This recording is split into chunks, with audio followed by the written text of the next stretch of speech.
হরে কৃষ্ণ। কামদা একাদশী ব্রত কবে পালন করতে হবে? 19 এপ্রিল শুক্রবার নাকি 20 এপ্রিল শনিবার?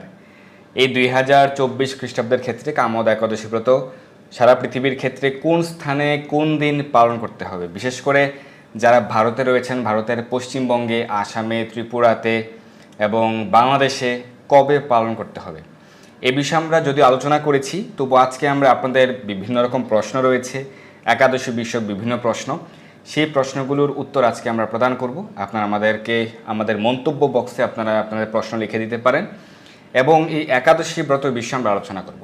আমরা বেশ কিছু প্রশ্ন পেয়েছি, যেহেতু পশ্চিমবঙ্গে এবং আসামে, ত্রিপুরাতে, মেঘালয়ে প্রভৃতি রাজ্যে এবং যারা বাংলাদেশে রয়েছেন সেক্ষেত্রে 20 এপ্রিল শনিবারে ব্রত পালন করতে হবে বিশুদ্ধ শাস্ত্র সিদ্ধান্ত অনুযায়ী, যেহেতু পক্ষবর্ধিনী মহাদ্বাদশী যুক্ত হয়েছে। এই বিষয়ে আপনারা অনেকে কিন্তু অবগত হয়েছেন। তো আমরা তাও বেশ কিছু প্রশ্ন পেয়েছি। যে প্রথম প্রশ্ন হচ্ছে যে কবে ব্রত পালন করতে হবে, সারা পৃথিবীর ক্ষেত্রে কোন স্থানে কবে পালন করতে হবে। দ্বিতীয় প্রশ্নটি হচ্ছে কিভাবে এটা চৈত্র মাসের একাদশী হলো। এই কামদা একাদশী শাস্ত্রে রয়েছে চৈত্র মাসের শুক্লপক্ষের একাদশী। এটি কিভাবে চৈত্র মাসের একাদশী হয়, কারণ বাংলা পঞ্জিকা বা ক্যালেন্ডারে বৈশাখ মাস চলছে, সেই বিষয়ে আজকে আমরা জানবো। এবং আরেকটি প্রশ্ন পেয়েছি যে যারা প্রাতঃস্নান করছেন এই মাসে, সেক্ষেত্রে প্রাতঃস্নানের যে সময়সূচি, সেই সময় কখন শুরু হবে এবং কখন সমাপ্ত হবে, এবং তুলসীতে জলদান করা যাবে কিনা একাদশীতে, বা রবিবারে তুলসীতে জলদান করা যাবে কিনা, একাদশীতে নারকেল গ্রহণ করা যাবে কিনা। তারপর যদি পরদিন ব্রত করা হয় 20 এপ্রিল পশ্চিমবঙ্গ বা বাংলাদেশের ক্ষেত্রে, সেক্ষেত্রে আগের দিন যেহেতু একাদশী তিথি থাকছে, সেক্ষেত্রে একাদশী তিথি থাকাকালীন যদি অন্ন গ্রহণ করা হয় তাহলে পাপ হবে কিনা, বা অন্ন রুটি প্রভৃতি গ্রহণ করা যাবে কিনা, এবং যারা সতবা মায়েরা রয়েছেন সেক্ষেত্রে তারা একাদশী ব্রত পালন করতে পারবেন কিনা। এরকম আমরা বিভিন্ন প্রশ্ন পেয়েছি। এছাড়াও আপনাদের প্রশ্নগুলি আমাদেরকে জানাতে পারেন, তাহলে আমরা আজকে আপনাদের সেই প্রশ্নের উত্তর দেওয়ার চেষ্টা করব। তো প্রথমত হচ্ছে কোন দিন ব্রত পালন করতে হবে এই কামদা একাদশী ব্রত। তো এই বিষয়ে আমরা কিন্তু অলরেডি জানিয়ে দিয়েছি, আমরা আলোচনা করেছি, এই সপ্তাহে আমরা অনেকবার আলোচনা করেছি। তবুও আমরা আপনাদেরকে জানাবো যে কোন স্থানে কোন দিন ব্রত পালন করতে হবে। তো আপনারা আমাদের সঙ্গে অনেকেই যুক্ত হয়েছেন, কে কোন স্থান থেকে যুক্ত হয়েছেন আমাদেরকে জানাতে পারেন। আমাদের সঙ্গে অনেক ভক্তরা যুক্ত হয়েছেন। কৈলাস রায় প্রভু হরে কৃষ্ণ, বাসুদেব ভৌমিক প্রভু হরে কৃষ্ণ, দীপ্তি ভৌমিক মাতাজি হরে কৃষ্ণ, বাবলু মাঝি প্রভু হরে কৃষ্ণ, অন্তর ঘোষ প্রভু হরে কৃষ্ণ। একাদশীতে কী কী সবজি খাওয়া যায় প্রশ্ন করেছেন অন্তর ঘোষ প্রভু। সেই বিষয়ে আমাদের পার্টিকুলার আরেকটি আলোচনা রয়েছে, আমাদের চ্যানেলে আপনারা পেয়ে যাবেন, তো সেটি দেখে নিতে পারেন। একাদশীতে কী কী খাওয়া যাবে, কী কী বর্জন, কী কী করা যাবে, কী কী করা যাবে না, বিস্তারিতভাবে আলোচনা করা হয়েছে। তো একাদশীর ক্ষেত্রে শাস্ত্র সিদ্ধান্ত অনুযায়ী সবজি বা ফলের ক্ষেত্রে যেগুলি বহুবীজী সেগুলি বর্জন করা হচ্ছে উত্তম। আর বেশ কিছু সবজি একাদশীতে নিষেধ রয়েছে, যেমন শিম, বরবটি প্রভৃতি যে সবজি, বেগুন, গাজর, পটল, মাসকলাই এবং সকল প্রকার শাক প্রভৃতি বর্জন রয়েছে। তো সেই ক্ষেত্রে আপনি যদি পার্টিকুলার সবজি হিসেবে সিলেক্ট করতে চান যে কোনগুলি একাদশীতে গ্রহণ করা যাবে, সেই ক্ষেত্রে আলু, মিষ্টি আলু একাদশীতে গ্রহণ করা যাবে, ফুলকপি একাদশীতে গ্রহণ করা যাবে, এবং মিষ্টি কুমড়া গ্রহণ করা যাবে, কাঁচা পেঁপে গ্রহণ করা যাবে, অনেকে শসা, লেবু প্রভৃতি গ্রহণ করে থাকেন। এগুলি হচ্ছে একাদশীতে গ্রহণ করা যায়। বাঁধাকপির ক্ষেত্রে বাঁধাকপি বর্জন, যেহেতু বাঁধাকপি শাক শ্রেণীর অন্তর্ভুক্ত। তো কোন দিন ব্রত পালন করতে হবে কামদা একাদশী ব্রত, চলুন আমরা জেনে নিই। শাস্ত্র সিদ্ধান্ত অনুযায়ী একাদশী ব্রত পালনের ক্ষেত্রে অনেকে একটি ভুলভাবে মন্তব্য করেন, বা অনেকের একটি ভুল ধারণা রয়েছে যে যখন একাদশী তিথি শুরু হবে তখন থেকেই ব্রত শুরু। না, সেরকমটি নয়। অনেকে প্রশ্ন করেন যে প্রভু একাদশী তিথি কখন শুরু হবে, কয়টায় লাগবে একাদশী তিথি, বা একাদশী তিথি কয়টায় ছাড়বে। এটি আসলে সাধারণ লোকেদের ক্ষেত্রে এটি প্রয়োজন নেই একাদশী ব্রত পালনের ক্ষেত্রে, কারণ যিনি জ্যোতিষশাস্ত্রে পারদর্শী তিনি কিন্তু হচ্ছে এই বিষয়ে ভালো করে হিসেব নিকেশ করে কোন দিন ব্রত পালন করতে হবে সেটি নির্ধারণ করেন। কিন্তু বর্তমানে যেহেতু কলিযুগ চলছে, অনেকে ভুল তথ্য বা এরকম কোনো তথ্য প্রদান করেন যেটি আসলে সম্পূর্ণ সঠিক নয় শাস্ত্র সিদ্ধান্ত সাপেক্ষে।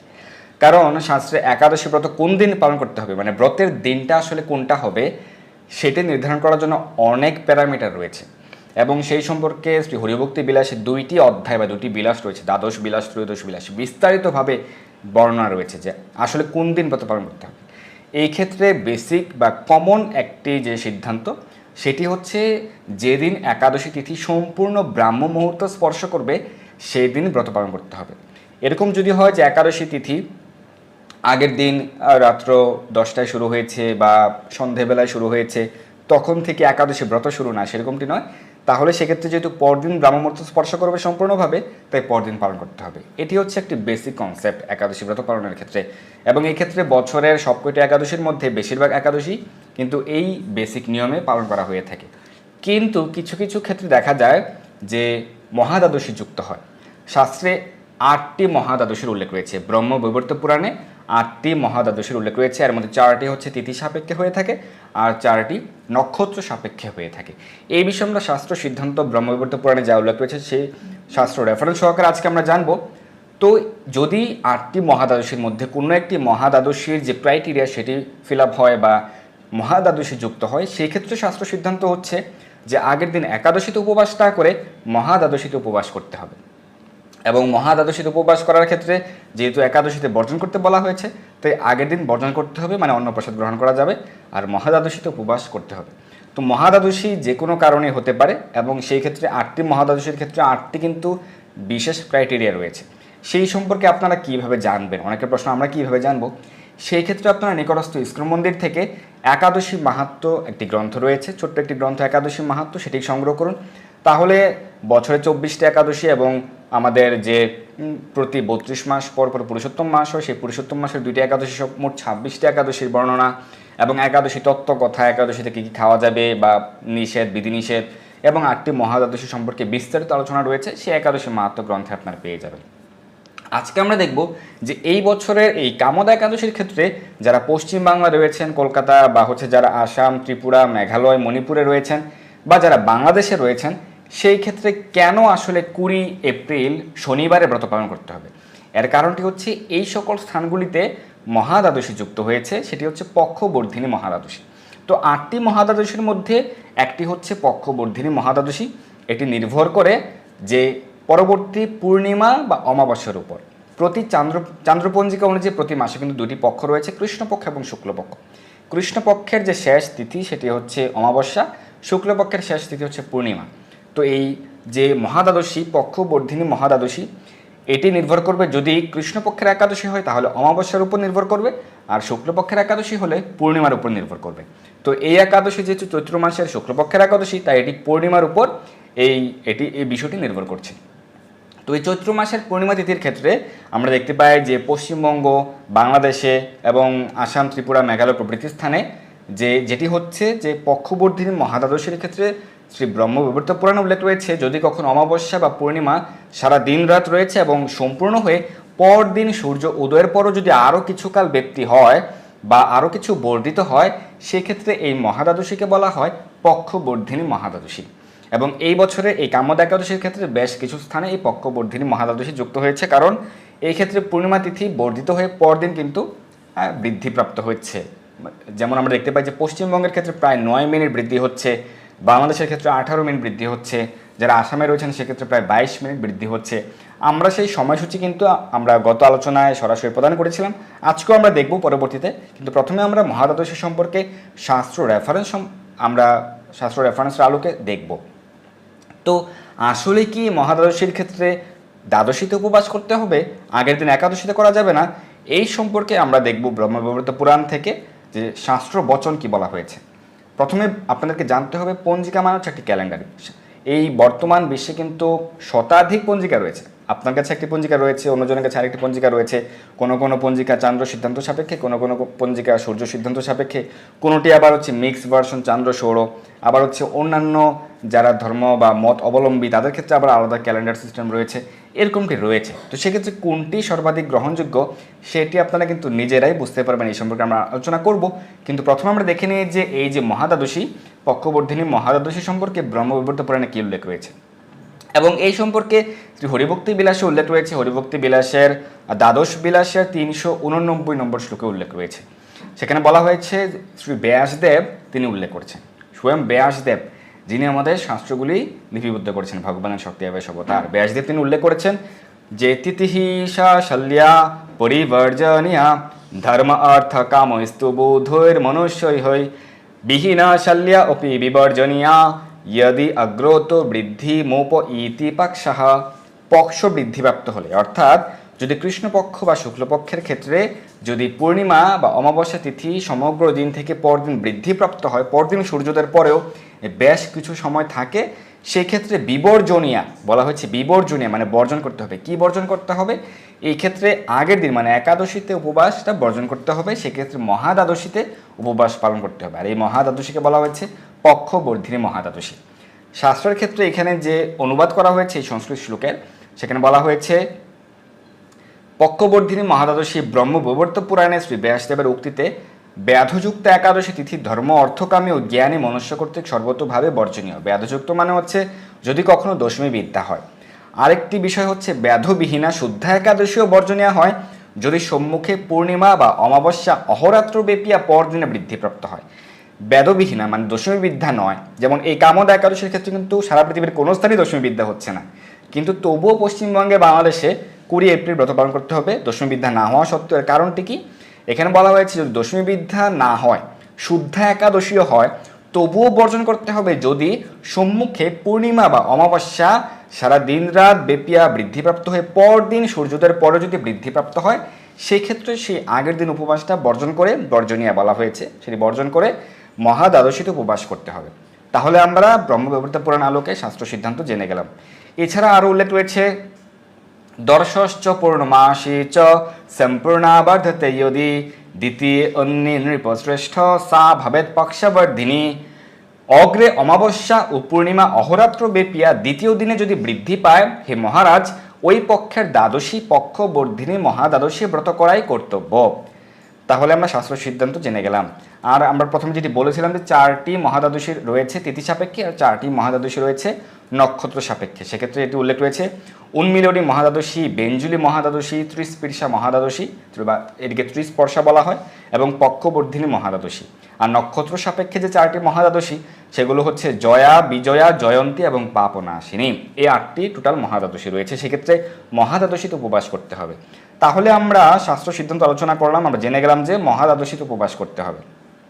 এখন প্রশ্ন হচ্ছে, এখন আমরা দুইটি বিষয় আলোচনা করব যে কোন স্থানে কোন দিন ব্রত পালন করতে হবে এই কামদা একাদশীর ক্ষেত্রে।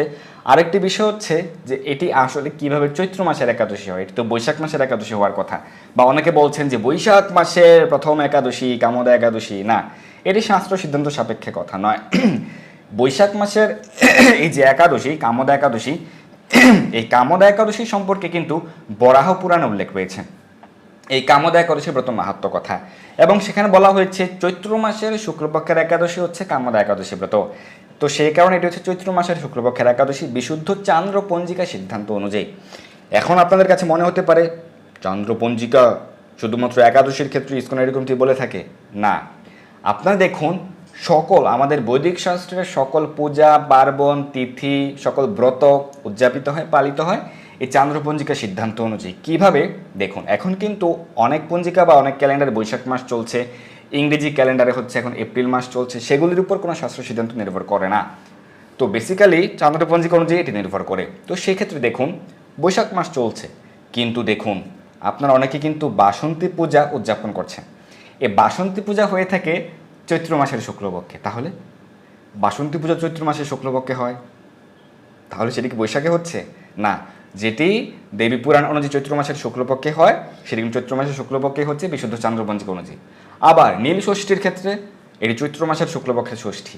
রাম নবমীর ক্ষেত্রে চৈত্র মাসের শুক্লপক্ষের নবমী। বৈশাখ মাসে হচ্ছে বৈশাখ মাসের তিথি বা ব্রত বা উৎসব রামনবমী? না, চৈত্র মাসের শুক্লপক্ষের নবমীতে কিন্তু সারা পৃথিবীতে উদযাপিত হয়েছে রামনবমী মহোৎসব। আর এই একাদশী কামদা একাদশী এটা কিন্তু চৈত্র মাসের শুক্লপক্ষের একাদশী। তো বিশুদ্ধ চান্দ্রপঞ্জিকা অনুযায়ী চৈত্র মাস, এবং এই বছরের ক্ষেত্রে 24 এপ্রিল থেকে বৈশাখ মাস শুরু হবে চান্দ্রপঞ্জিকা অনুযায়ী, কিন্তু সৌর সিদ্ধান্ত সাপেক্ষে বা সূর্যপঞ্জিকা সেক্ষেত্রে বৈশাখ মাস শুরু হয়েছে 14 এপ্রিল থেকে, আর চান্দ্রপঞ্জিকা সেক্ষেত্রে 24 এপ্রিল থেকে। তো সর্বাধিক বিশুদ্ধ হিসেবে আমাদের বেশিরভাগ উৎসব ব্রত পূজা পার্বণ বেশিরভাগ প্রায় 99 বা 98 উদযাপিত হয় এই চান্দ্রপঞ্জিকা অনুযায়ী। বেশ কয়েকটি তিথি রয়েছে, যেমন চৈত্র সংক্রান্তি বা বেশ কয়েকটি উৎসব পৌষ সংক্রান্তি বা তুলসীতে জলদান, সেগুলির ক্ষেত্রে সৌর হিসাবটা করা হয়। এর কারণ হচ্ছে সূর্য কোন রাশিতে অবস্থান করে। সূর্য 1 মাস ব্যাপী একটি রাশিতে অবস্থান করে, যেমন সূর্য যখন মেষ রাশিতে অবস্থান করে সেই ক্ষেত্রে শাস্ত্রে বলা হয়েছে সূর্য যখন মেষ রাশিতে অবস্থান করবে সেই ক্ষেত্রে সেই সময়টাতে তুলসীতে জলদান করতে হবে। তো বেশ কয়েকটি তিথি বা ব্রত বা উৎসবের ক্ষেত্রে একটু ভিন্ন ধারা বা ভিন্ন নিয়ম সিদ্ধান্ত শাস্ত্র প্রদান করা হয়েছে, কিন্তু সার্বজনীন বা বেশিরভাগ সিদ্ধান্ত সাপেক্ষে চান্দ্রপঞ্জিকার সিদ্ধান্তকেই বেশি গুরুত্ব প্রদান করা হয়েছে। এবং কবে ব্রত পালন করতে হবে কামদ একাদশী ব্রত, চলুন আমরা জেনে যে সারা পৃথিবীর ক্ষেত্রে কবে উপবাস করতে হবে। আমরা এই বিষয়ে আলোচনা করেছিলাম, তবুও আজকে আমরা এক ফাঁকে আমরা শ্রবণ করে নিই যে কবে ব্রত পালন করতে হবে। 19 এপ্রিল কোন কোন স্থানে ব্রত পালন করতে হবে?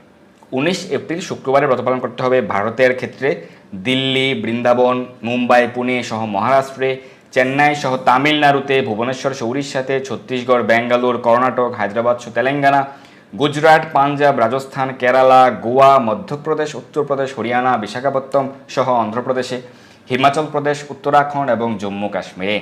এছাড়াও শ্রীলঙ্কা, মালদ্বীপ, পাকিস্তান, ফিলিপাইন, তাইওয়ান, জাপান, দক্ষিণ কোরিয়া, চীন, মঙ্গোলিয়া, হংকং, অস্ট্রেলিয়া, নিউজিল্যান্ড এবং মধ্যপ্রাচ্যের ক্ষেত্রে মধ্যপ্রাচ্যের সকল স্থানই যেমন দুবাই সহ আরব আমিরাত, সৌদি আরব, Bahrain, Kuwait, Qatar, Oman, Jordan, Lebanon, Cyprus, Russia, London সহ ইউরোপের সকল দেশে, আফ্রিকার সকল দেশে এবং উত্তর আমেরিকা মহাদেশ, দক্ষিণ আমেরিকা মহাদেশ সহ এই স্থানগুলিতে ব্রত পালন করতে হবে 19 এপ্রিল শুক্রবারে। তাহলে 20 এপ্রিল শনিবারে কোন কোন স্থানে ব্রত পালন করতে হবে? বাংলাদেশের সকল স্থানে 20 এপ্রিল শনিবারে এই একাদশী ব্রত পালন করতে হবে বিশুদ্ধ সিদ্ধান্ত অনুযায়ী।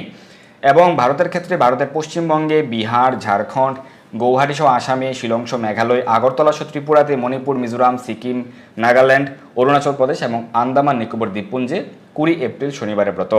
এবং এছাড়াও Nepal, Bhutan, Myanmar, Malaysia, Singapore, Indonesia, Brunei, Thailand, Cambodia এবং ভিয়েতনামে 20 এপ্রিল শনিবারে ব্রত পালন করতে হবে। এখন প্রশ্ন হচ্ছে কেন আসলে 20 এপ্রিল পশ্চিমবঙ্গে ব্রত, আসলে কি মহাদ্বাদশী স্পর্শ হচ্ছে কিনা? দেখুন, এই পক্ষবর্ধিনী মহাদ্বাদশীর ক্ষেত্রে আমরা জেনেছি যদি কখনো এরকম হয় যে অমাবস্যা বা পূর্ণিমা বর্ধিত হয়ে সারা দিন রাত থেকে পরদিন সূর্য উদয়ের পর যদি থাকে, এই ব্রতের ক্ষেত্রে অনেকে প্রশ্ন করেন যে এই কামদ একাদশীর ক্ষেত্রে একাদশী তিথি কখন লাগবে, কখন ছাড়বে, এটি এখানে গুরুত্ব পাচ্ছে না, কারণ এই ক্ষেত্রে যেহেতু মহাদ্বাদশী যুক্ত হচ্ছে, এক্ষেত্রে মহাদ্বাদশীর ক্রাইটেরিয়া ফিল আপ হচ্ছে কিনা এটিকেই প্রাধান্য দিতে হবে। এক্ষেত্রে 23 তারিখ অর্থাৎ এই একাদশী, দ্বাদশী, ত্রয়োদশী, চতুর্দশী এবং এরপর পূর্ণিমা। তো পূর্ণিমার ক্ষেত্রে 23 তারিখ সারা দিন রাত পূর্ণিমা থাকছে পশ্চিমবঙ্গের সময় অনুযায়ী, এবং 24 তারিখ ভোর 5টা 18 ঘটিকা পর্যন্ত থাকবে পূর্ণিমা তিথি, আর সূর্যোদয় ভোর 5টা 9 24 এপ্রিল। তাহলে 5টা 9 সূর্যোদয় আর 5টা 18 পর্যন্ত থাকছে পূর্ণিমা তিথি।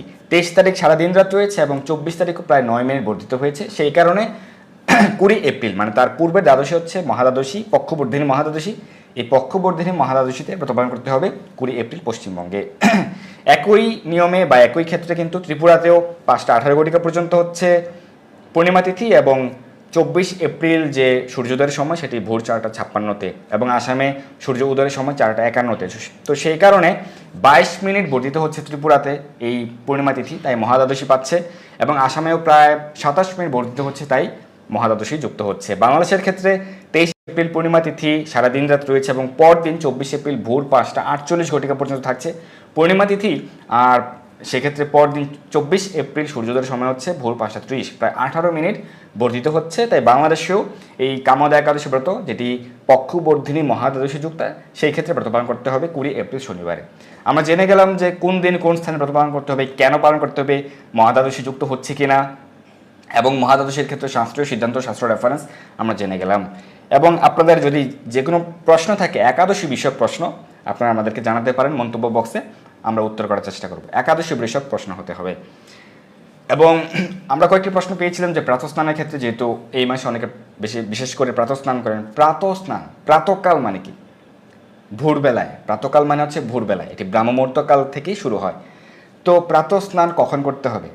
অনেকে মনে করেন যে প্রাতঃস্নান মানে হচ্ছে নদীতে গিয়ে করলেই প্রাতঃস্নান হবে, শুধুমাত্র নদীতে গেলেই প্রাতঃস্নান হবে সেরকমটি নয়। আপনি বাড়িতে পুকুরে বা আপনার স্নানাগারেই প্রাতঃস্নান করতে পারবেন 3 বার গঙ্গা গঙ্গা গঙ্গা উচ্চারণ করে। এক্ষেত্রে ভোর 3টা থেকে ভোর 6 ঘটিকার মধ্যে প্রাতঃস্নান করবেন, মানে ভোরবেলায় স্নান করলে সেটিকে প্রাতঃস্নান বলা হয়, বা প্রাতঃকালে যে স্নান সেটি প্রাতঃস্নান। এক্ষেত্রে ভগবানের কাছে প্রার্থনা করবেন। প্রতিদিনই প্রাতঃস্নান করা উচিত 365 দিনে, কিন্তু বিশেষভাবে শাস্ত্রে অনেক ছাড় প্রদান করা হয়েছে, বিশেষ করে বৈশাখ মাসে, কার্তিক মাসে, মাঘ মাসে প্রাতঃস্নানে অনেক মাহাত্ম্য উল্লেখ রয়েছে। তুলসীতে জলদানের ক্ষেত্রে শাস্ত্র সিদ্ধান্ত অনুযায়ী তুলসীতে জলদান করতে হবে প্রতিদিন, বছরে 365 দিনই তুলসীতে জলদান করতে হবে, কোনো ছাড়া নেই বা কোনো দিন বাদ দিতে হবে সেরকম কেন, প্রতিদিন, প্রতি রবিবার, প্রতি একাদশী, প্রতিদিন তুলসীতে জলদান করতে হবে। এই বিষয়ে আমরা শাস্ত্র প্রমাণ সাপেক্ষ আলোচনা করেছিলাম।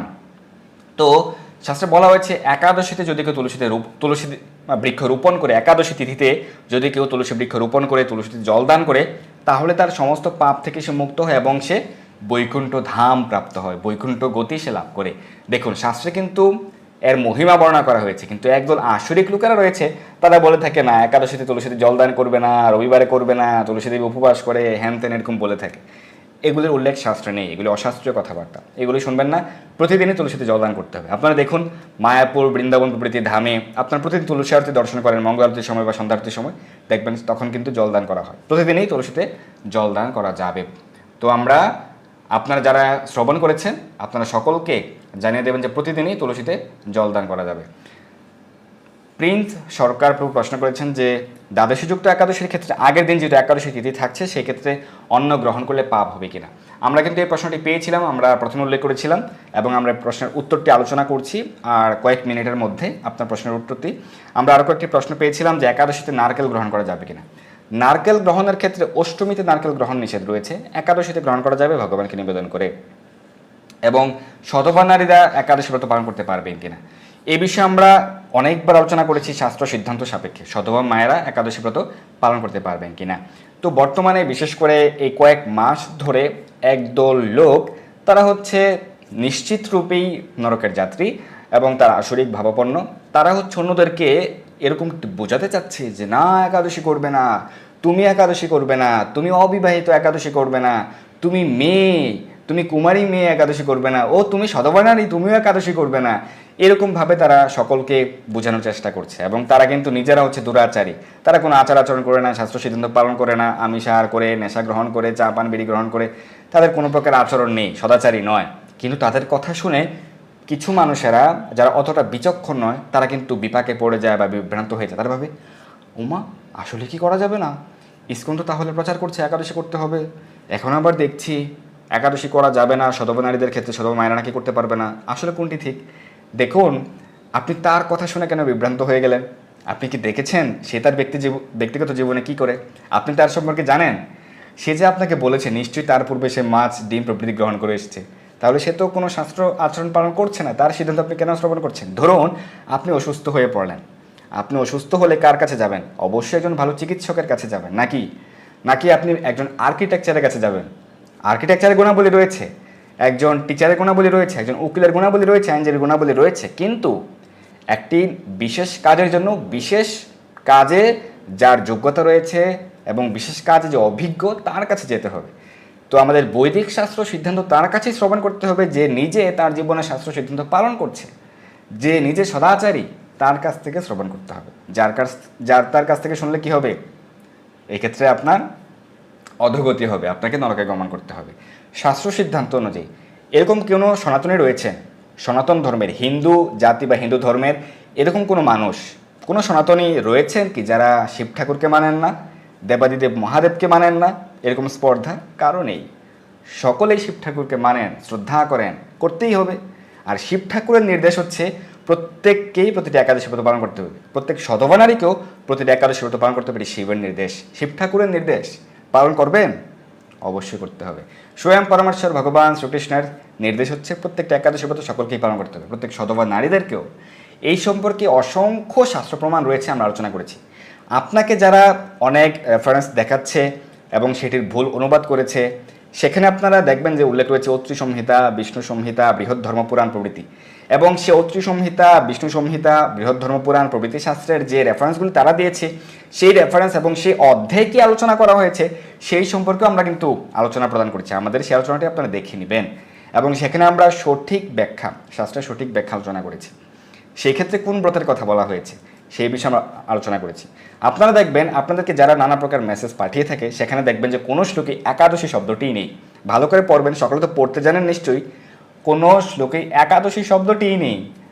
তাহলে তাদের অপব্যাখ্যার দ্বারা আপনারা বিভ্রান্ত হবেন না। প্রত্যেককেই প্রতিটা একাদশী ব্রত পালন করতে হবে, সে শিশু হোক, বৃদ্ধ হোক, সে সধবা হোক, বিধবা হোক, কুমারী হোক, বিবাহিত হোক, অবিবাহিত হোক, ব্রাহ্মণ, ক্ষত্রিয়, বৈশ্য, শূদ্র, ব্রহ্মচর্য, গার্হস্থ, বানপ্রস্থ, সন্ন্যাস, শুচিতায়, অশুচিতায়, সকল অবস্থায়, সর্বাবস্থায় প্রত্যেকেই প্রতিটি একাদশী ব্রত পালন করতে হবে, কোনো ছাড় নেই।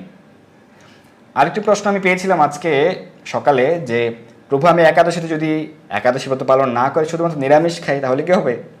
তাহলে হবে না, কারণ একাদশীতে যদি কেউ শুধুমাত্র অন্ন, রুটি, ছাতু, মুড়ি, রবিশস্য গ্রহণ করে তাহলে তার মহা মহা মহা মহা পাপরাশি স্পর্শ করে শুধুমাত্র এই খাবারগুলি গ্রহণ করার মাধ্যমে। কারণ ভগবানের নির্দেশে পাপ পুরুষ এই দ্রব্যগুলিতে অবস্থান করে প্রতি মাসে 2টি দিন, প্রতি একাদশীতে, শুক্লপক্ষের একাদশী এবং কৃষ্ণপক্ষের একাদশীতে। তাই সেক্ষেত্রে কিছু নির্দেশাবলী রয়েছে। এখন আরেকটা প্রশ্ন আমরা যেটি পেয়েছিলাম এবং পূর্বে অনেকে এই প্রশ্নটি করেছেন, যদি মহাদ্বাদশীতে উপবাস করা হয় তাহলে আগের দিন তো একাদশী তিথি থাকছে, সেই ক্ষেত্রে তখন যদি রবিশস্য গ্রহণ করা হয়, অন্ন রুটি গ্রহণ করা হয় তাহলে পাপ হবে না? কারণ একাদশীতে অন্ন রুটি খেলে পাপ হয়, আর আপনারা মহাদ্বাদশীতে উপবাস করছেন, তাহলে আগের দিন একাদশী তিথি থাকছে, তাহলে সেদিন অন্ন রুটি গ্রহণ করলে পাপ হবে না? দেখুন, এই সম্পর্কে আমরা কিন্তু শাস্ত্র সিদ্ধান্ত আলোচনা করেছিলাম বেশ কিছু সময় পূর্বে ব্রহ্মবিবর্ত পুরাণ থেকে, যে বর্জনীয়া, বর্জন করতে বলা হয়েছে। যদি মহাদ্বাদশী যুক্ত হয় তাহলে তার আগের দিন বর্জন করতে বলা হয়েছে। বর্জন মানে কি? 2 দিন ব্রত করবেন। অনেকে প্রশ্ন করেন যে আমি 2 দিন ব্রত পালন করতে চাই, সেটি কি করা যাবে? তাহলে তো এটি মূর্খামি হয়ে গেল। আপনি শাস্ত্র সিদ্ধান্ত সরলভাবে গ্রহণ করুন, তাহলেই তো হয়। মহাদ্বাদশীর উপবাস পালন করতে বলা হচ্ছে, তার মানে আগের দিন কিন্তু উপবাস নয়। আগের দিন আপনি অন্ন রুটি প্রভৃতি গ্রহণ করতে পারবেন, আর মহাদ্বাদশীতে আপনি একাদশী ব্রত উপবাস পালন করবেন। সেক্ষেত্রে যেদিন বর্জন করতে বলা হচ্ছে শাস্ত্রে, সেদিন কিন্তু আপনি অন্ন রুটি গ্রহণ করতে পারবেন। তাই শাস্ত্র সিদ্ধান্ত অনুযায়ী সঠিকভাবে একাদশী ব্রত পালন করতে হবে। এবং ইসকন জিবিসি সিদ্ধান্ত অনুযায়ী সারা বিশ্বের 10 কোটিরও বেশি মানুষ সঠিক দিনে একাদশী ব্রত পালন করেন। অনেকে বলে থাকেন যে অমুক পঞ্জিকা বা অমুক জায়গায় লেখা রয়েছে গোস্বামী মত বা অমুক মত তমুক মত, বা গোস্বামী মত অমুক দিন একাদশী, বা অমুক মতে পড়া হয় একাদশী, প্রভৃতি প্রভৃতি প্রভৃতি। সেক্ষেত্রে অনেকে বলে থাকেন যে গোস্বামী মতটা আসলে কি, স্মার্ত মত কি, প্রভৃতি। দেখুন, গোস্বামী মত মানে কি এটা জানতে হবে। অনেকে এটি জানেন যে গোস্বামী মত মানে কি। অনেকে মনে করে থাকেন যে আমার গুরুদেবের টাইটেল ছিল গোস্বামী, তার মানে এটি হচ্ছে গোস্বামী মত। না, সেরকমটি নয়। গোস্বামী মত মানে হচ্ছে স্বরগোস্বামীদের মত। পরমেশ্বর ভগবান শ্রীকৃষ্ণ চৈতন্য মহাপ্রভুর অত্যন্ত প্রিয় পার্ষদ শ্রীল রূপ গোস্বামীপাদ, সনাতন গোস্বামীপাদ প্রভৃতি স্বরগোস্বামী, শ্রীরূপ সনাতন ভট্ট রঘুনাথ, শ্রীজীব গোপাল ভট্ট দাস রঘুনাথ, স্বরগোস্বামীদের যে মত, যে সিদ্ধান্ত, সঠিক শাস্ত্র সিদ্ধান্ত, সেটি হচ্ছে গোস্বামী মত। এবং সারা বিশ্বে বর্তমান সময়ের ক্ষেত্রে গোস্বামী মত সঠিকভাবে বিশুদ্ধভাবে পালন করে থাকে আন্তর্জাতিক কৃষ্ণ ভাবনামৃত সংঘ ইসকন। কারণ শ্রী হরিভক্তি বিলাস ধৃত সিদ্ধান্ত ইসকন জিবিসি সঠিকভাবে অনুসরণ করে থাকেন। তাই যারা গোস্বামী মত অনুসরণ করতে চান সেক্ষেত্রে ইসকন সিদ্ধান্ত অনুসরণ করবেন। যারা শাস্ত্র সিদ্ধান্ত পালন করতে চান তারাও ইসকন জিবিসি সিদ্ধান্ত নির্দ্বিধায় নিশ্চিন্তে অনুসরণ করতে পারেন। তাহলে আপনাদের সকলের কল্যাণ হবে, মঙ্গল হবে। তো একাদশী ব্রত বিষয়ে আপনারা প্রশ্ন জিজ্ঞাসা করতে পারেন, ইসকন কি একদিন পর একাদশী ব্রত পালন করছে? রাধা নাথ হোমিও চিকিৎসালয়, তার কারণ ব্যাস পূজা ছিল। হ্যাঁ, এটি ইসকন ভক্তদের ক্ষেত্রে যেহেতু 19 তারিখ, কিন্তু বিভিন্ন স্থানে একাদশী ব্রত রয়েছে। যেমন যারা আমেরিকায় রয়েছে 19 তারিখ একাদশী ব্রত, যারা কানাডায় রয়েছে সেখানে ইসকন ভক্তরা 19 তারিখ একাদশী ব্রত পালন করবে। যারা রাশিয়াতে রয়েছে, রাশিয়াতে ইসকনের দীক্ষিত ভক্ত রয়েছে 1.5 লক্ষের বেশি, 1.5 লক্ষের বেশি। আপনার আশেপাশে অনেক দীক্ষাগুরু থাকতে পারে, তাদের শিষ্য হচ্ছে 1000, 2000, 10,000। আর শুধুমাত্র রাশিয়াতেই, সারা বিশ্বে কিন্তু এখন 200-র মতো দেশ রয়েছে, স্বাধীন দেশ প্রায় 185-185-টির বেশি। ইসকনের যে সদস্য সংখ্যা, যারা দীক্ষা গ্রহণ করেছে শুধুমাত্র রাশিয়াতেই 1.5 লক্ষ। চিন্তা করতে পারছেন? রাশিয়াতে 1.5 লক্ষ, সারা পৃথিবীতে কোটি সংখ্যক। তার মানে যারা রাশিয়াতে অবস্থান করছেন ইসকন ভক্তরা, সেই লক্ষাধিক ভক্ত, লক্ষ লক্ষ ভক্ত 19 তারিখ একাদশী ব্রত পালন করবে। 19 তারিখ ব্যাস পূজা মহোৎসব রয়েছে। এটি ইসকন ভক্তদের ক্ষেত্রে। যারা আমেরিকা কানাডায় রয়েছে, ভারতের ক্ষেত্রে যারা মুম্বাইতে রয়েছে, বৃন্দাবনে রয়েছে, দিল্লিতে রয়েছে, গুজরাটে রয়েছে, কেরালাতে রয়েছে, সেক্ষেত্রে 19 তারিখে একাদশী ব্রত পালন করবেন, বিশুদ্ধ একাদশী, এবং সেদিন কিন্তু ব্যাস পূজা মহোৎসব রয়েছে। সেক্ষেত্রে কোনো প্রকার সমস্যা নেই। আবার যারা জাপানে রয়েছেন, দক্ষিণ কোরিয়াতে রয়েছেন, বা হচ্ছে অস্ট্রেলিয়াতে রয়েছেন, হংকংয়ে রয়েছেন, চীনে রয়েছেন, সেক্ষেত্রে কিন্তু 19 তারিখে একাদশী, 19 তারিখে ব্যাস পূজা। শুধুমাত্র কয়েকটি স্থানে, বাংলাদেশ, ভারতের পশ্চিমবঙ্গ, মেঘালয়, আসাম, ত্রিপুরা প্রভৃতি রাজ্যে, মণিপুর, মিজোরাম প্রভৃতি রাজ্যে, সেক্ষেত্রে কিন্তু 19 তারিখ ব্যাস পূজা পালিত হবে এবং 20 তারিখ একাদশী ব্রত উদযাপিত হবে। যারা ব্যাস পূজা উৎসবে উপবাস করতে চান, যারা দীক্ষিত আশ্রিত ভক্ত, শ্রীল গুরু মহারাজের ইসকনের অন্যতম দীক্ষাগুরু এবং আচার্য শ্রীল জয়প্রকাশ স্বামী গুরু মহারাজের আবির্ভাব তিথি মহোৎসব, ব্যাস পূজা মহোৎসব, সেক্ষেত্রে কিন্তু তারা 19 তারিখ দুপুর 12টা পর্যন্ত উপবাস পালন করেন, এরপর অন্নপ্রসাদ গ্রহণ করেন এবং রাতেও কিন্তু অন্নপ্রসাদ রুটি প্রসাদ গ্রহণ করবেন এবং 20 তারিখ তারা একাদশী ব্রত পালন করবেন। অর্থাৎ যারা এই একাদশী ব্রত পালন করবেন, অবশ্যই তো আপনি একাদশী ব্রত মাহাত্ম পাঠ করেন, এই কামদ একাদশী ব্রত মাহাত্ম। তো এই কামদ একাদশী ব্রত মাহাত্ম যেটি বরাহ পুরাণে উল্লেখ রয়েছে, সেখানে আপনারা পেয়ে যাবেন বরাহ পুরাণে উল্লেখিত কামদ একাদশী ব্রত মাহাত্মে রয়েছে যে সেখানে ললিতা নামে একজন সুন্দরী অপ্সরার উল্লেখ রয়েছে। সে কিন্তু সধবা নারী এবং সে কিন্তু একাদশী ব্রত পালন করার মাধ্যমে তার স্বামীর সকল পাপ সে দূরীভূত করেছিল। হ্যাঁ, তো সেই কারণে শাস্ত্রে এরকম অসংখ্য রেফারেন্স রয়েছে। এবং যারা দেবপত্নী, দেবতাদের স্ত্রী, তার মানে দেবতারা কি মরে গেছেন, তারা কিন্তু সধবা নারী, সেক্ষেত্রে তারাও কিন্তু একাদশী ব্রত পালন করে। যদি শাস্ত্রে বলা হয়েছে যদি কোনো সধবা মাতা, সধবা নারী একাদশী ব্রত পালন করেন, তাহলে তার সংসারের মঙ্গল হয়, তার স্বামীর আয়ু বৃদ্ধি পায় এবং সকল পাপ থেকে মুক্ত হতে পারে। এবং বলা হয়েছে যদি কোনো সধবা নারী একাদশী ব্রত পালন করে, সেই ব্রতের ফল একাদশী ব্রতের পরদিন পালনের পূর্বে ভগবানের কাছে প্রার্থনা করে তার স্বামীর উদ্দেশ্যে অর্পণ করেন, তাহলে স্বামী পাবে একটি একাদশীর ফল, পাপ থেকে মুক্ত হবে এবং সেই সধবা নারী, সেই স্ত্রী শতগুণ ফল প্রাপ্ত হবে। এই সম্পর্কে শ্রী হরিভক্তি বিলাসও কিন্তু উল্লেখ রয়েছে। তো সেই কারণে আপনারা অবশ্যই এই কামদ একাদশী ব্রত সহ প্রতিটি একাদশী ব্রত পালন করবেন। আমরা এরকম প্রশ্ন পেয়েছি যে কোন একাদশী থেকে ব্রত পালন শুরু করতে হবে। কেউ কেউ বলে থাকে যে বৈমী একাদশী থেকে শুরু করতে হবে, কেউ বলে থাকে উত্থান একাদশী থেকে শুরু করতে হবে। এরকম কোনো রেফারেন্স শাস্ত্রের উল্লেখ নেই। যে কোনো একাদশী থেকে আপনি একাদশী ব্রত পালন করা শুরু করতে পারবেন। ধরুন যারা একাদশী ব্রত এখন পালন করছেন না, সেক্ষেত্রে কামদ একাদশী ব্রত থেকেই একাদশী ব্রত পালন করা শুরু করবেন। জগদীশ দাস প্রশ্ন করেছেন, জগেশ্বর দাস, কাতারে একাদশী কখন? কাতারে একাদশী ব্রত পালন করতে হবে 19 এপ্রিল। কাতার, দুবাই, আরব আমিরাত, বাহরাইন, সৌদি আরব, ওমান সহ মধ্যপ্রাচ্যের সকল স্থানে কিন্তু পালন করতে হবে 19 এপ্রিল শুক্রবারে। মিন্টু চন্দ্র প্রভু, দুবাইতে কত তারিখ? দুবাইতে 19 তারিখ। ব্যাঙ্গালোরে 19 তারিখ, অর্পিতা ভট্টাচার্য মাতাজি, ব্যাঙ্গালোর ব্রত পালন করতে হবে 19 এপ্রিল। একাদশী বিষয়ে কোনো প্রশ্ন বা কোনো জিজ্ঞাসা আপনারা আমাদেরকে জানাতে পারেন, আমরা দ্রুত উত্তর করার চেষ্টা করব। এবং যারা অলরেডি আমাদের সঙ্গে যুক্ত হয়েছেন, আজকে আমরা অনেকগুলো বিষয় আলোচনা করেছি। কোন দিন ব্রত পালন করতে হবে, কেন পালন করতে হবে, মহাদ্বাদশী আসলে যুক্ত হচ্ছে কিনা, বিশুদ্ধ চান্দ্রপঞ্জীকরণ যে কখন থাকছে সেই সময়সূচি, এবং মহাদ্বাদশীর ক্ষেত্রে শাস্ত্রে কী বলা হয়েছে, শাস্ত্র রেফারেন্স কী, এবং আরও কিছু বিষয়, তুলসীতে জল দান, প্রাতঃস্নান এবং সধবা মায়েদের একাদশী ব্রত পালন করা, মহাদ্বাদশীতে ব্রত পালন করলে আগের দিন অন্ন খাওয়া যাবে কিনা, বা এটি কীভাবে চৈত্র মাসের একাদশী হয়, প্রভৃতি অনেক বিষয় আজকে আমরা আলোচনা করেছি। আমাদের সঙ্গে যারা যুক্ত হয়েছেন সকলকে অসংখ্য অসংখ্য ধন্যবাদ। এবং সকলে সঠিকভাবে প্রতিটি একাদশী ব্রত পালন করুন, আপনার পরিবারের সকলকে উৎসাহিত করুন। যারা আপনার পরিবারের অন্যরা রয়েছেন, যারা বৃদ্ধ অবস্থায় বা শিশু অবস্থায় রয়েছেন, বা আপনার সন্তানদেরকে তাদেরকে উৎসাহিত করুন যেন তারাও প্রতিটি একাদশী ব্রত পালন করেন। সেক্ষেত্রে আপনি তারা যেন সঠিকভাবে বা সহজভাবে একাদশী পালন করতে পারে সেই ব্যবস্থা করবেন। কীভাবে? তাদের জন্য আপনি সাবুদানার ফ্রাই রান্না করবেন, ইসকন মন্দির থেকে খাঁটি সাবুদানা সংগ্রহ করতে পারবেন। সাবুদানার ফ্রাই, সাবুদানার পায়েস, আলুর পায়েস, সবজি, আলু কুমড়া সবজি, আলু বাদাম ভুনা, আলুর চিপস প্রভৃতি রান্না করবেন বিশুদ্ধ ঘি বা সূর্যমুখী তেল দিয়ে। এবং বর্তমান সময়ে কিন্তু অনেক ফল রয়েছে। শীতকালে কিন্তু বিভিন্ন প্রকার ফল থাকে, আর এখন গ্রীষ্মকাল, সেক্ষেত্রে কিন্তু আম, কাঁঠাল, লিচু, জাম প্রভৃতি অনেক রকম ফল রয়েছে, তরমুজ আদি। সেক্ষেত্রে কোনোটা সমস্যা নেই। এছাড়াও বাদাম ভাজা, বাদাম সেদ্ধ, তারপরে হচ্ছে কাজু বাদাম, কাঠবাদাম, আলু সেদ্ধ, মিষ্টি আলু সেদ্ধ প্রভৃতি কিন্তু গ্রহণ করা যাবে। তবে বাদাম ভাজার ক্ষেত্রে বাজার যে বাদাম ভাজা পাওয়া যায় রাস্তার ধারে, সেগুলো গ্রহণ করা যাবে না, কারণ সেক্ষেত্রে কিন্তু সরিষার তেল দিয়ে ভাজা হয় বা অন্য কোনো প্রকার তেল দিয়ে, সয়াবিন বা অন্য কোনো প্রকার তেল, যেটি নিষেধ। আপনারা বাড়িতে ঘি বা বিশুদ্ধ সূর্যমুখী তেল দিয়ে বাদাম ভেজে গ্রহণ করতে পারেন একাদশীতে, অথবা কাজু বাদাম, কাঠবাদাম গ্রহণ করা যেতে পারে, যাদের পক্ষে সম্ভব কাজু বাদাম, কাঠবাদাম গ্রহণ করা। তো এইভাবে আপনারা প্রতিটি একাদশী ব্রত পালন করতে পারেন। আপনি যখন এই সামগ্রীগুলি, এই একাদশী সবজি, পায়েস রান্না করবেন, একাদশী চিপস রান্না করবেন, তাহলেই দেখবেন সহজেই আপনার পরিবারের বাকি সদস্যরা তারাও কিন্তু ইন্সপায়ার্ড হবে একাদশী ব্রত পালন করার প্রতি। তারা ভাববে না সহজ তো, সহজে পালন করা যায়। যখন তাদের অভ্যাস হয়ে যাবে তখন তারা ধীরে ধীরে তাদের আহার সংযম করতে পারবে। ত্রিপুরাতে ব্রত পালন করতে হবে 20 এপ্রিল, কলকাতায় পালন করতে হবে 20 এপ্রিল। জুটন দাস প্রভু। তো অনেকে জানতে চেয়েছেন যে সধবা মায়েদের একাদশী ব্রত পালন করার বিষয়ে যে শাস্ত্র রেফারেন্স বা সঠিক শাস্ত্র সিদ্ধান্ত আমরা যে আলোচনা করেছি, এই আলোচনাটি যারা অলরেডি দেখেছেন খুব ভালো। আপনার আত্মীয় স্বজন, সকল পরিবার পরিজন যারা জানতে চায় বা যাদের দ্বিধা রয়েছে তাদের কাছে পৌঁছে দিন। আর যারা আমাদের আলোচনাটি দেখেননি বা খুঁজে পাচ্ছেন না, সেক্ষেত্রে আমাদেরকে ইনবক্সে জানাতে পারেন, তাহলে আমরা আপনাদেরকে পৌঁছে দেব। হরে কৃষ্ণ কৃষ্ণ কৃষ্ণ কৃষ্ণ হরে হরে, হরে রাম রাম রাম হরে হরে। যোগেশ্বর দাসপ্রভু লিখেছেন যে কাতারে কখন পালন করতে হবে, কাতারে পালনের সময়টা কখন। কাতারের সময় অনুযায়ী পালন করতে হবে 19 তারিখ একাদশী ব্রত কাতারে, এবং পরদিন পালন ভোর 5টা 6 থেকে সকাল 9টা 24 ঘটিকার মধ্যে। সুরভি মজুমদার মাতাজি জানতে চেয়েছেন যে কলকাতায় পালন কোন সময়।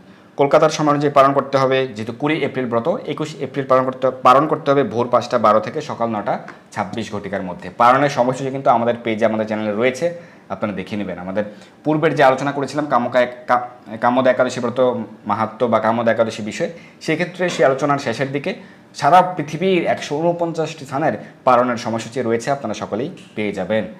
তো ধন্যবাদ সবাইকে আমাদের সঙ্গে যুক্ত হয়ে আজকের এই কামোদা একাদশী তত্ত্বকথা, একাদশী মাহাত্ম্য কথা, ব্রত কথা, একাদশী বিষয়ক আলোচনা শ্রবণ করার জন্য সকলকে অসংখ্য ধন্যবাদ। সকলে ভালো থাকুন, সুস্থ থাকুন, প্রতিটা একাদশী ব্রত পালন করুন, বেশি বেশি হরিনাম জপ করুন, ভগবানের সেবায় যুক্ত থাকুন, এবং একাদশী সহ রবিবার সহ প্রতিদিন তুলসী জল দান করুন, তুলসী সেবা পূজা আদি করুন, ভগবানের চরণে তুলসীপত্র পুষ্প অর্পণ করুন, এবং বেশি বেশি শাস্ত্র অধ্যয়ন করুন। শ্রীমদ্ ভগবদ্ গীতা, যথাযথ শ্রীমদ্ ভাগবত, লীলা পুরুষোত্তম শ্রীকৃষ্ণ প্রভৃতি শাস্ত্রগ্রন্থ প্রতিদিন অধ্যয়ন করুন। হরে কৃষ্ণ কৃষ্ণ কৃষ্ণ হরে হরে, হরে রাম রাম রাম হরে হরে। ধন্যবাদ সবাইকে।